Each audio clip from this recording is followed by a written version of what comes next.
Baik, bismillahirrahmanirrahim. Assalamualaikum warahmatullahi wabarakatuh.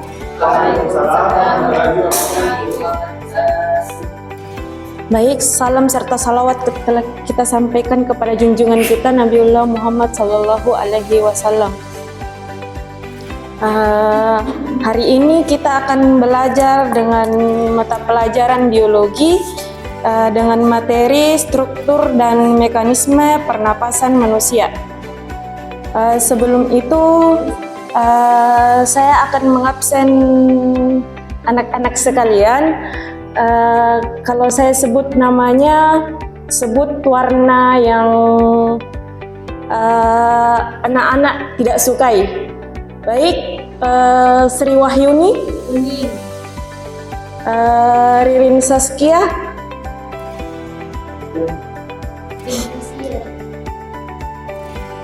baik,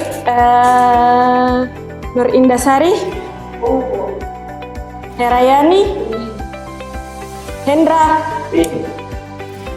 Junaidi, Iskandar, Irsan,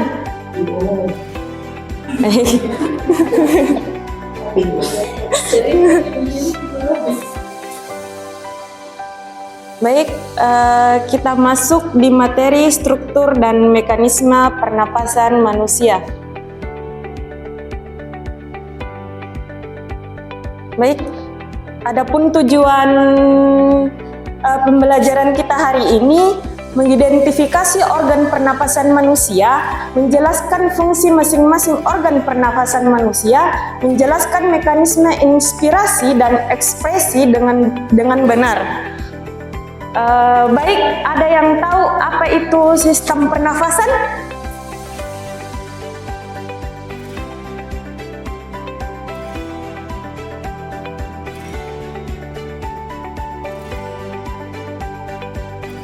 Ayo. Baik, Saudara Junaidi. Jadi menurut saya itu sistem pernapasan manusia adalah sistem pernapasan di apa ya? Proses pertukaran oksigen dan gas darah. Baik, beri aplaus untuk Junaidi. Baik, ada lagi? Baik, Saudara Ririn.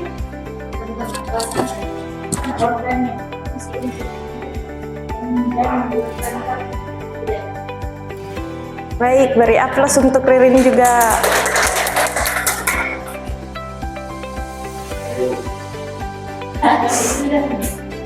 Baik, adapun pengertian sistem pernapasan adalah sistem organ yang berfungsi untuk melakukan pertukaran gas antar tubuh dan lingkungan, yaitu mengambil oksigen atau O2 dan mengeluarkan karbon dioksida atau CO2.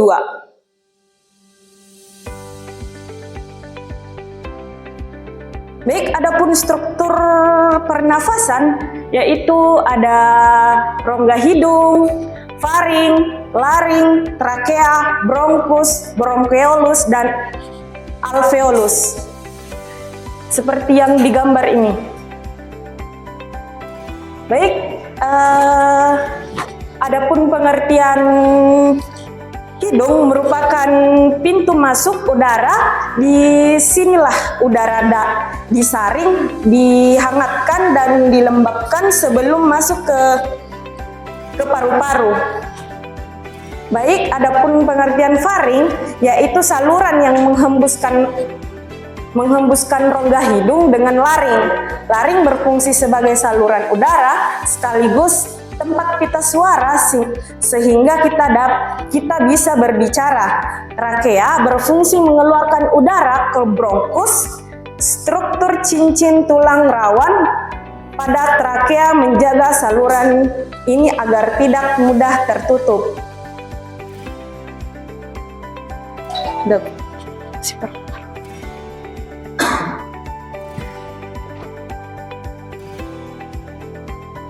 Baik, adapun paru-paru adalah organ utama dalam sistem pernafasan yang terdiri dari lobus-lobus dan berfungsi sebagai tempat pertukaran gas antar udara dan darah. Paru-paru dilindungi oleh selaput pleura. Adapun bronkus, pengertian bronkus dan bronkeolus adalah cabang-cabang saluran pernapasan di dalam paru-paru yang berfungsi menyalurkan udara. Dan adapun fungsi alveolus yaitu kantung udara kecil yang menjadi tempat pertukaran gas oksigen dan karbon dioksida.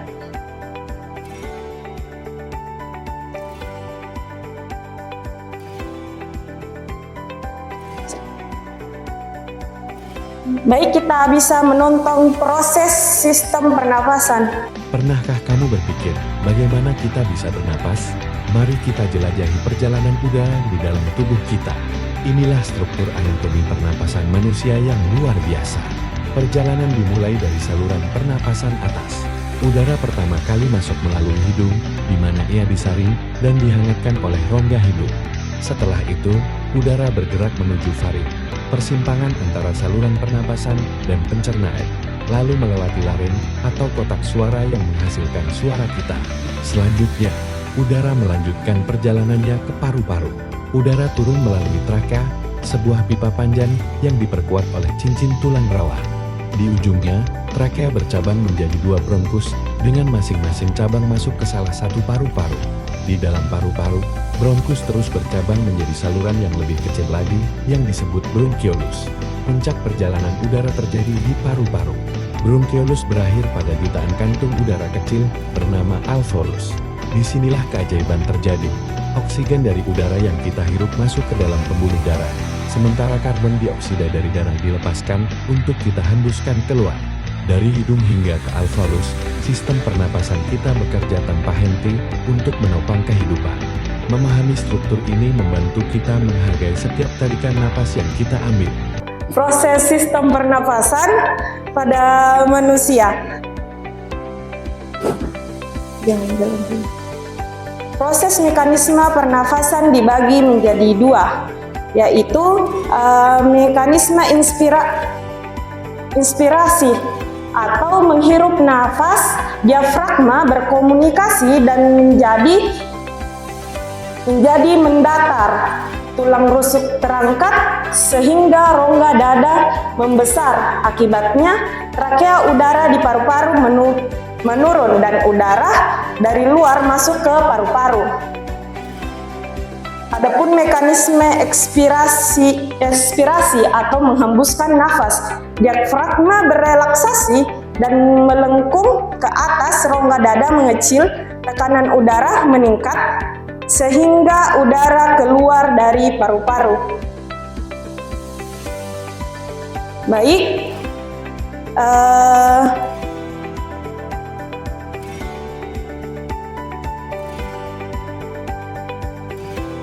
Baik, itulah materi yang sempat saya sampaikan.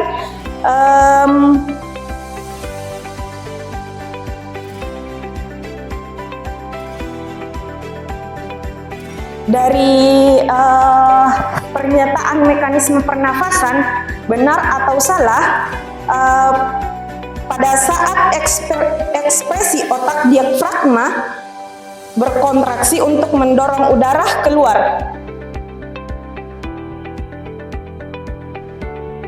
Benar atau salah dari pernyataan di atas, benar atau salah pada saat ekspirasi otot diafragma berkontraksi untuk mendorong udara keluar. Benar. Salah. Salah. Jawabannya kurang tepat.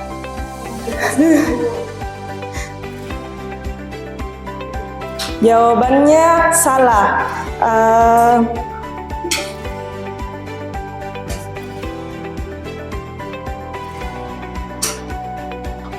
Jawabannya salah karena diafragma melengkung ke atas, volume rongga dada mengecil, trakea udara di paru-paru meningkat. Baik,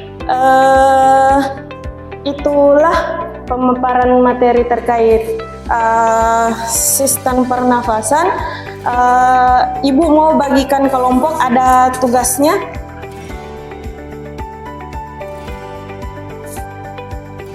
Dibagi menjadi 2 saja ya.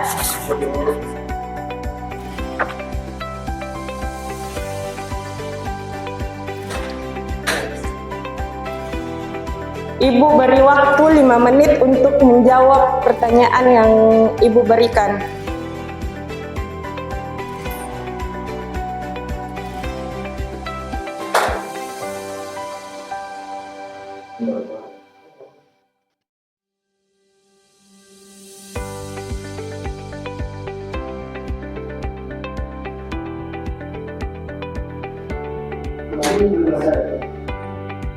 Sudah, Bu. Baik, kelompok 1 sudah selesai, kelompok 2? Ya.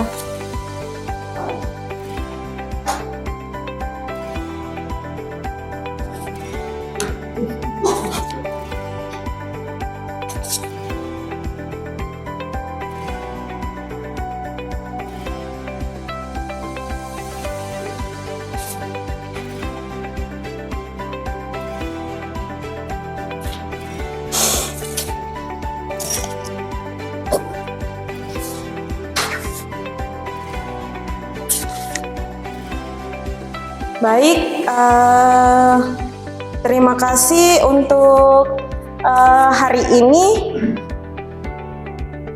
Sekian dari saya. Kita akhiri pelajaran hari ini. Billahi fisabilil haq fastabiqul khairat. Wassalamualaikum warahmatullahi wabarakatuh. Warahmatullahi wabarakatuh. Minggu depan kita masih belajar tentang terkait sistem pernafasan, tapi kita beralih ke volume paru-paru dan langkah pernafasan. Baik, terima kasih. Iya, Bu. Baik, Bu. Iya.